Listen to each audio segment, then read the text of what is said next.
Ned Stark arrives at King's Landing with his daughters, Sansa and Arya, and is immediately summoned to a small council meeting.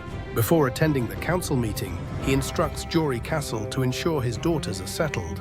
In the throne room, Jaime Lannister confronts Ned, leading to a tense exchange about the Mad King's murder and Jaime's role.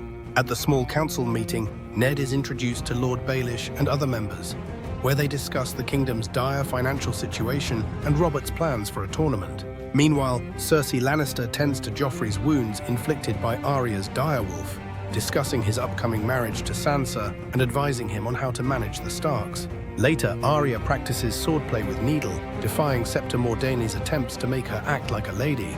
Ned confronts Arya about the sword and her behavior, and they discuss Sansa's impending marriage to Joffrey and the need for the Starks to protect one another as winter is coming.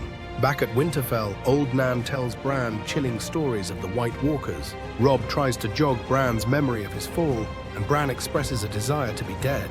Catelyn arrives in King's Landing and is led by Peter Baelish to a brothel. Lord Varys examines Catelyn's hands and inquires about the dagger. At the Wall, Jon Snow and his fellow recruits practice swordsmanship under the supervision of Commander Mormont and Tyrion Lannister. Ned confronts and briefly detains Peter. Tyrion assures Jon that Bran will be fine. Petyr, now free, arrives, and Catelyn reveals she showed the dagger to Ned.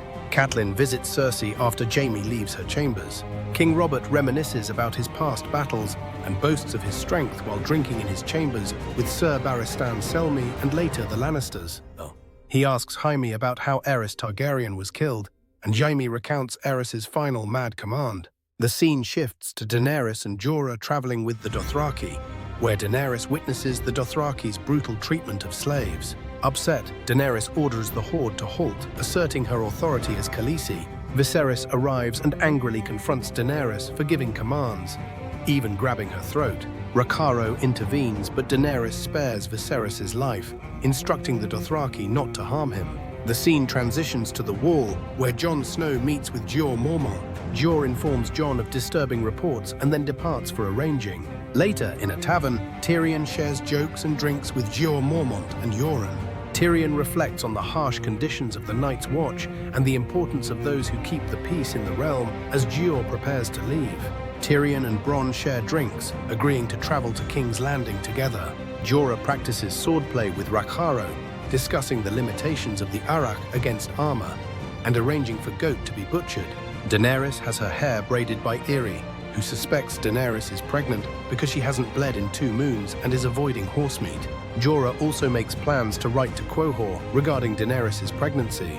At the Wall, Tyrion observes Jon berating Rast during sword practice and later discusses the Night's Watch's dwindling resources and the threat of White Walkers with Aemon. Aemon implores Tyrion to relay the Night's Watch's needs to Cersei, revealing the urgency of the coming winter. Tyrion speaks with Jon, offering him advice about his prospects. In King's Landing, Arya practices water dancing with Syrio Forel under Ned Stark's watchful eye.